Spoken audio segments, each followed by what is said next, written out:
What's up guys, I'm TheyComing and welcome to today's video. Today guys, we're having an extra special video. This is my Town Hall 12 laboratory guide, and I'm gonna say it's for war players. Now, it almost feels a little bit silly that I'm making a guide for Town Hall 12 because let's face it, if you've made it all the way to Town Hall 12, you already have a pretty good idea of how to play the game, and you already have a pretty good idea of what you're good at and what armies you like to use. That being said, there are some fine points about the laboratory that definitely stood out as a big difference between TH11 and TH12. Also, this laboratory guide will be slightly addressing the meta in terms of troops that I think are strong and things that you should be upgrading first, as well as things that you should probably be delaying. So anyways, let's get right into the action here. Think about this. Before you upgrade, Town Hall 11 loot cap is going to limit you. You can only hold 10 million gold and elixir and 200,000 dark elixir. All of your storages are going to be upgradable. And this is going to have a big impact on how you progress as a TH12, okay? So let's go ahead and move on to the next one. And so here we go. Only 3 elixir troops can be upgraded without upgrading your storages. This is very, very different from Town Hall 11.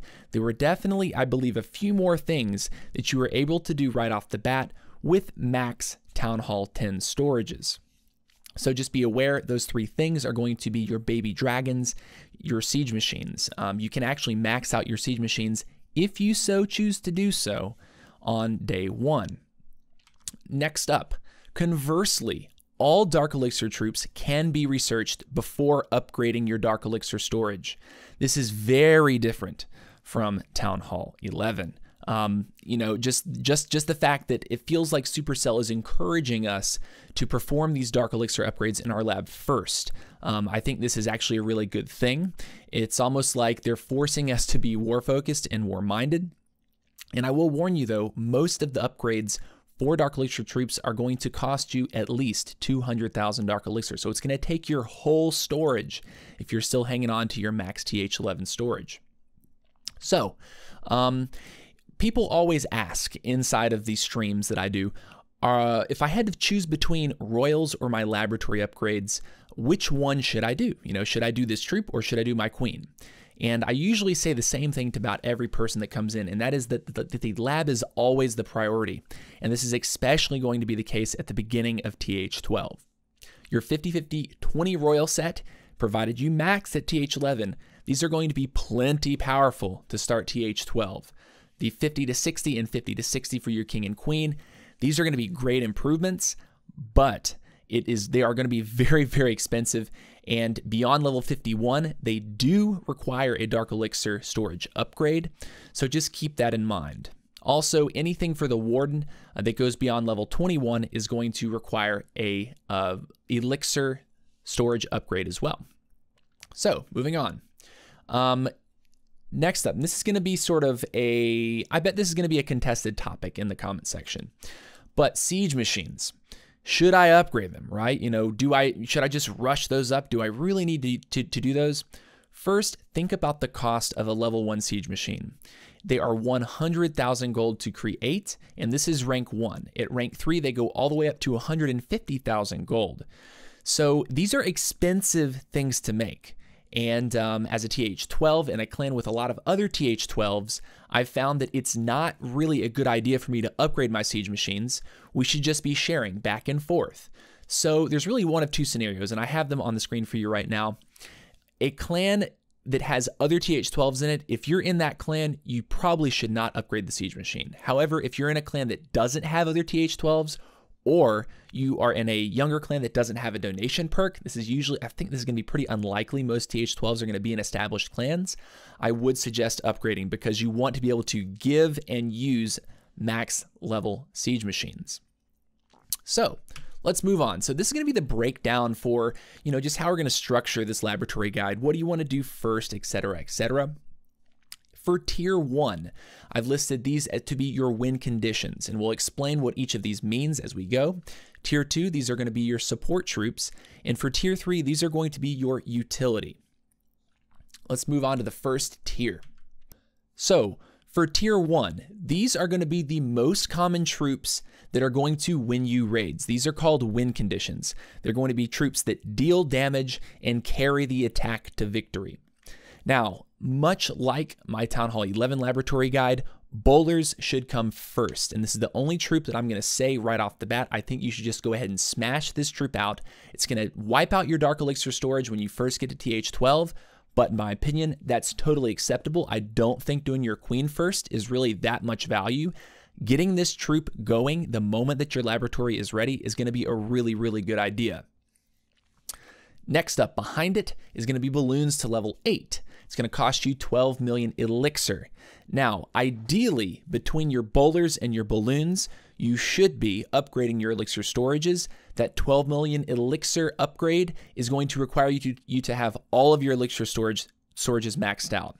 And the reason why balloons are second on this list is because they're an effective farming troop, they're an effective war troop, and I mean, dude, I use balloons all the time, really for any cause, and they're a great troop to have. So in terms of farming your Dark Elixir, anything with a Queen Charge Lalo, balloons are going to be your go-to troop. They're going to be your bro. Next up, I've listed Hogs to level 8, another 200,000 Dark Elixir purchase, and then Miners to level 6 for 11 million elixir, once again requiring you to upgrade those elixir storages beyond the 10 million threshold that you are capped at TH11. And then Electro Dragons to level 3. These 5 troops, I think, are really going to be the powerhouse troops at TH12 until there's, you know, some kind of balance change to come, maybe months, maybe next year. These are really your strongest troops. These are going to be the troops that carry you to 3-star victories in war. So, moving on. For tier 2, these are going to be troops that situationally perform well, okay? And they're also going to be more of like supporty troops, right? The reason Golem is first is because you can apply a Golem into a variety of attacks. Golems can start off ground-based attacks. Golems can start off air-based attacks. These are a great troop to have in your arsenal, but I would not suggest prioritizing this. You're getting a 300 hit point increase and a slight hit point increase on the Golemites and just a little bit of damage.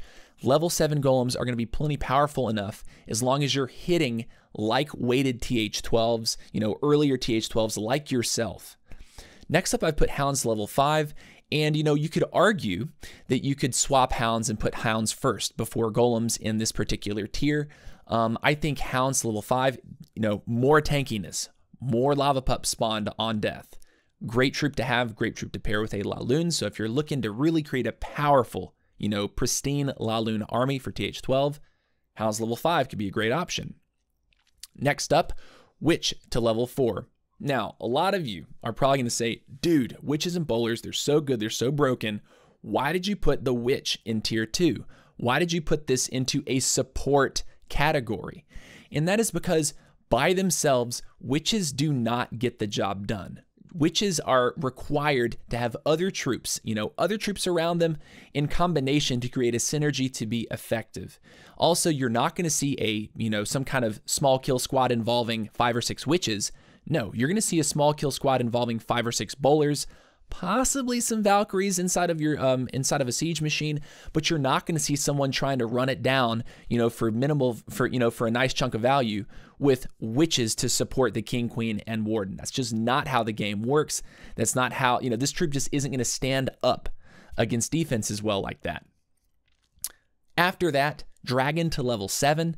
The reason Dragon is in this tier instead of the win condition tier is because it is a niche troop. It's going to be used against a specific meta design of bases that are going to have ADs stacked all in one location, maybe 3 in one location and 1 on the opposite corner. Dragons are effective if you're able to isolate air defenses and wipe out a large portion of the base that is unprotected by air defenses. So a lot of bases that you're going to be hitting in war and even on ladder are just simply not going to be designed this way. Or I think more bases are going to be designed that will defend well against the dragon. So I wouldn't say prioritize the level 7 dragon. Wait on that, because, you know, an attack that would be well suited for dragons in a TH12 hit would also probably be suited well for other things. Still a cool and beautiful troop. The graphical upgrade on them is awesome, and I'm kind of looking forward to maxing these out myself, but I'm definitely going to wait. I've also put giants in this tier, troops that situationally perform well. This is probably one of those troops that would have to be paired with the witch and with the bowler for the, the quintessential giant bowler witch strategy. I can't say that I encourage you guys to be going down this path in all honesty, but I put it on this list because I do believe that these troops are strong and will allow you to be able to reliably 2-star, if not 3-star. The base meta right now is sort of shifting into this anti-3-star layout as opposed to an anti-2-star layout, and Bowler Witch tends to not perform quite as well against the anti-3-star layouts. That's sort of an offset Town Hall that's maybe, asymmetrical in shape, whereas the anti-2-star layouts are the one where the Town Hall is centralized, making it difficult or, risky if the attacker doesn't actually lock down the Town Hall. It's only a 1-star, and that could potentially lose you a war. So I've put sort of giants and witches in this category because, by themselves, they're not going to be a straight up win condition. They're going to be a valuable and viable support troop to support bowlers, to support something else. But by themselves, they're simply not going to be strong enough to carry a raid. Next up is tier 3. These are useful troops that can wait. So this is like your utility and your extras, okay? The first thing on this list might be kind of surprising, and I would suggest if you're looking for a nice utility upgrade troop that the Wallbreaker be upgraded. Now, the difference between your max TH11 Wallbreaker and the max TH12 Wallbreaker is going to be just enough hit points to where the small bombs on outside of the base will not actually destroy the Wallbreaker. Previously, you would have had to use the Grand Warden, and the Grand Warden Life Aura would boost the hit points of that Wallbreaker just above the threshold to where that small bomb would not destroy the Wallbreaker. Now, even if the Warden is not around, the Wallbreaker still won't die. It will be bounced back a little bit by that small bomb, but it will still eventually come and connect with the wall, provided something else does not shoot it down. So this is a small optimization, but I can see how later in TH12, it can definitely be a really, really, really nice addition. If you're able to go for a naked entry without the Warden around you, maybe place your Warden with, a Lalo that starts on the opposite side of the base, or, place your Warden with Hog Riders on the opposite side of the base. This is going to be one of those small, minor improvements, but it could definitely be a nice one. Next up, I have Baby Dragons on this list. The Baby Dragon is actually, a really beautiful troop. I really like the level 6 with the blue wings. I think it's a beautiful troop, but it's a funneling troop, guys. I know I do some wacky stuff on my streams using freeze spells and tons of these things, but the bases that you're seeing me hit on ladder, these are not war bases, and using that strategy against war bases, I think would be risky and probably not a good idea. You need to be running other stuff. Trying to run 20 Baby Dragons against a max TH12 is probably not going to work out too well for you. So I had to relegate that to this category because it's essentially a really nice, powerful funneling troop that at level 5 is still going to be plenty effective for you, especially in your early TH12 phases. Next up, we're going to have P.E.K.K.A.s. Now, P.E.K.K.A.s, I believe, deserve a really good honorable mention because I've seen, especially during developer build testing, people putting a P.E.K.K.A. onto a Town Hall to trade out for the Giga Tesla explosion. If you're only devoting one troop that's 25 troop space, it's tanky enough to tank up maybe 1 or 2 point defenses in addition to the blast that it's getting hit by that Giga Tesla. That's a valuable trade. If that's all the P.E.K.K.A. does, that's a really, really big value trade. So if you see a base that has an external Town Hall, a P.E.K.K.A. can be a really nice little trade there for that Town Hall explosion. But at level 6, it's still going to be plenty strong. The reason this doesn't even qualify as a support troop is because in kill squads, the P.E.K.K.A. is very weak to single target infernos. You could say that maybe if there's other things in there that could potentially protect your P.E.K.K.A. so it gets plenty of value, that the P.E.K.K.A. would still be a nice little kill squad troop. However, maybe having 4 bowlers instead of that P.E.K.K.A., and having a golem in front of it, it's going to give you, I think, a bit more value. So I can't really relegate the P.E.K.K.A. to either a win condition or even one of these supporty secondary win conditions. But it is going to be nice. Another thing to consider about the P.E.K.K.A. is that if your king is upgrading, a lot of people decide to sub in a P.E.K.K.A. for a little bit of troop space to sort of give themselves a pseudo king, and I'm actually pretty keen on this. I like that. If I were the kind of person that wasn't gymming royal time constantly, I would consider putting P.E.K.K.A.s into my kill squads in his place. Finally, there are some troops that I've listed at the bottom, the Valks, Wizards, and Minions. These are really not worth mentioning. If you're going to take Valkyries in a war attack, I would imagine that you'd probably have them inside of your siege machine, in which case they would be donated to you, in which case you could receive max level Valkyries from a TH10 as long as he has them at level 5. So Valkyries, I just don't think that they're worth upgrading yourself. Just accept them as Clan Castle donations. Wait on those until you're, just looking for something to upgrade. When you can't think of anything else to upgrade. Same can be said for Wizards and Minions. These are just funneling troops, marginal improvements to hit points and DPS. It's not like it's going to break the bank having, the max level wizard over the sub-max wizard. These are funneling troops, guys. So after this tier list, let's go ahead and talk about a couple more things. The siege machines, let's sort of go back to them. If I need them, when do I upgrade them? We talked about them at the beginning of the video, but we didn't really go that deep into it. I would say after you have 2 or 3 unique army compositions for war, should you even think about upgrading these siege machines. At level 1, a siege machine can still be quite powerful and definitely useful, but I think you're gonna get a lot more value at solidifying a couple like 2 or 3 unique army compositions to where you'll have flexibility in a war to where you can feel like, okay, well, I feel like I can hit this base with hogs, and yeah, I have the max level hogs. Or I feel like I could hit this base with Lalo. Yeah, I have the max level loons. That's really the place that you want to be instead of, oh man, my siege machine is still level 1 or my siege machine is still level 2. And once again, if you're in a clan with other TH12s, that should not be a problem. But if you're in a clan that is going to have very few TH12s, maybe you and one other person, or you don't have that donation perk, it's definitely going to be a valuable option to do this earlier on.